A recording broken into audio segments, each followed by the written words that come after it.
She left no note, no sign of struggle, and yet, the last footage we have of her doesn't feel like someone planning to disappear. It feels like someone trying to escape something no one else could see. The police closed the case within weeks, but what they found in the footage, and what I found during my stay, wasn't normal.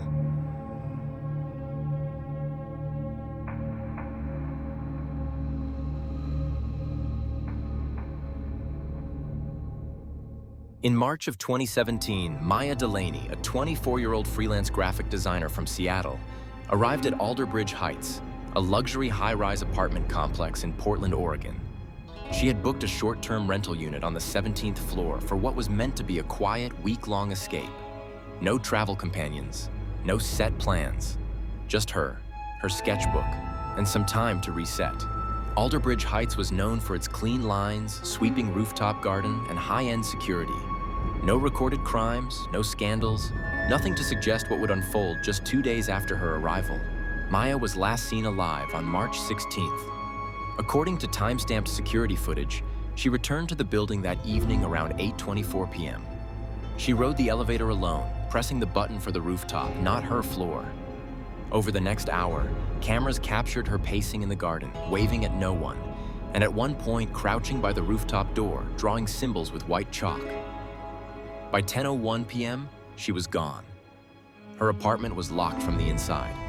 Her phone, wallet, and keys were left on the kitchen counter. There were no signs of forced entry, no signs of foul play, no trace of Maya Delaney. The official police report logged Maya Delaney's disappearance on March 17, 2017, when she missed a scheduled video call with her mother. The building manager accessed the unit, expecting to find her inside. Instead, they found the apartment perfectly undisturbed. No signs of a struggle. Maya's belongings were all in place. Her suitcase half unpacked, laptop still charging, a breakfast plate rinsed and left to dry in the sink. Initial searches turned up nothing. Drones scanned the rooftop, the garden, and nearby construction zones. Cadaver dogs found no scent trail beyond the rooftop stairs. The building had 46 surveillance cameras, but not a single one captured her leaving. What little evidence remained was quietly sealed and archived. A year later, I visited Alderbridge Heights. I'd been researching strange disappearances for over a decade, but something about Maya's case pulled at me.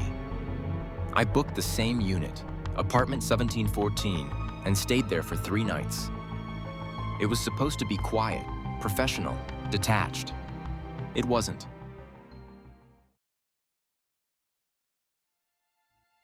I checked into Unit 1714 just after noon. The building was spotless, sterile, like it had been scrubbed of memory. Maya's case wasn't mentioned in the lobby, and when I asked the leasing agent if they knew anything about the woman who disappeared, they looked at me like I was speaking a different language. I unpacked lightly, set up my gear, then I started walking the halls, documenting where Maya had last been seen, retracing her route from the rooftop garden to her door. That first night, I reviewed the old footage again, frame by frame. Something had always bothered me about the elevator clip. It wasn't just what she was doing, it was the timing. Between each button press, Maya pauses, glancing over her shoulder. Once, twice, 3 times. The doors never close, even though they should. She steps in and out like she's trying to see something just outside the camera's frame. That evening, I noticed something odd with the unit's intercom panel. The green indicator light flickered, faintly, rhythmically, but no call came through. And when I looked closer, the speaker grill smelled faintly of ozone, like something electric had just passed through it.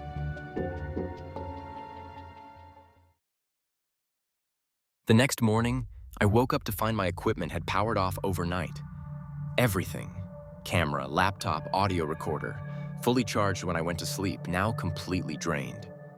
I chalked it up to a blown fuse or a surge, maybe something I'd missed. Until I opened the closet. Inside, near the bottom corner behind the built-in shelving, someone had scratched into the wall. It was faint, barely noticeable without the right light. But once I saw it, I couldn't unsee it. A spiral, roughly the size of a dinner plate, etched over and over again, just like the one Maya had drawn on the rooftop. That day, I asked around the building. A few residents remembered her.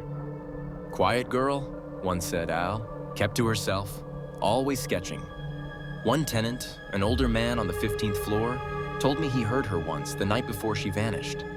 He said she was talking to someone in the hall, but when he opened his door, she was alone, talking to the wall. He said she looked up at him and smiled, then whispered, "It's not talking to me anymore." That night, I sat down to log my notes for the day. I remember the room feeling unusually cold. I checked the thermostat. It read 51 degrees. I hadn't touched the settings. Then, just as I began typing, the lights flickered, and the landline rang. Not my cell, the in-room phone. When I picked up, there was no voice, just a soft, repeating static, like someone dragging a finger along a record. Then it cut off. Seconds later, the intercom buzzed. A new voice, low and garbled, said, "Lobby." No one identified themselves, but something about the tone made my skin crawl. I took the elevator down. The ride was strange. The lights stayed on, but the floor display glitched, flickering between numbers, then freezing on 13. There is no 13th floor. When the doors opened, the lobby was empty except for the night desk clerk. She looked confused when I asked if someone had paged me. "No," she said. "We don't even use that system anymore."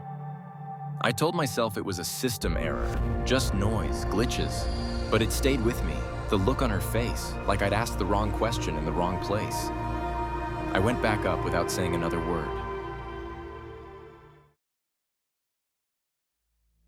I didn't sleep much after the lobby incident. Day 3 began with silence. Not just quiet, but absence. No footsteps from above, no water running through the walls, no sound from the street. It was like the building had stopped breathing. I spent the morning reviewing my recordings. One audio clip from the hallway, just outside Maya's unit, caught my attention. At first, I thought it was interference, but buried beneath the hum was something faint, like whispering, repeating every 6 seconds. When isolated and slowed down, the voice sounded like it was saying, "She's in the walls." That evening, I decided to rewalk Maya's final path one last time. From the rooftop, back down.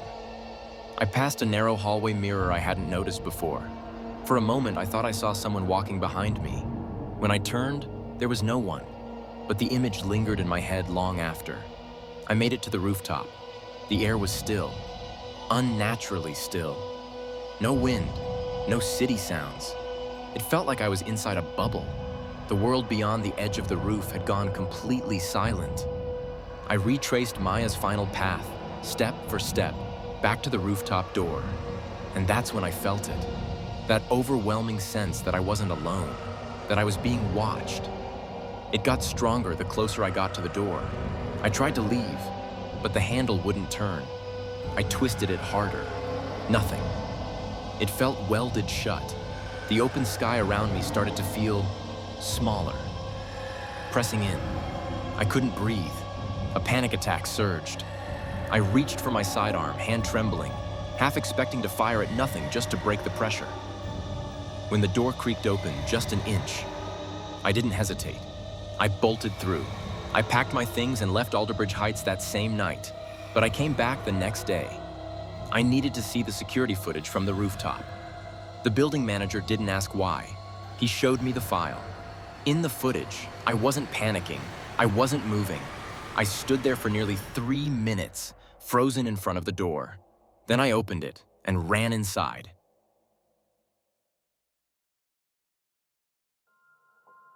I've revisited the footage dozens of times, tried to make sense of the contradiction.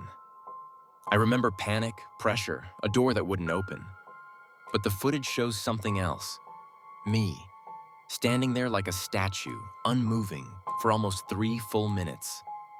I don't know what happened to Maya Delaney, but I believe she saw something. Something no one else could. Alderbridge Heights continues to operate. The rooftop garden is now off limits, and Unit 1714 is no longer listed for short-term rental. But sometimes, late at night, I still think about that hallway mirror, about what I thought I saw following me, and the feeling that something never left. Maybe it stayed in the building. Maybe it followed me home.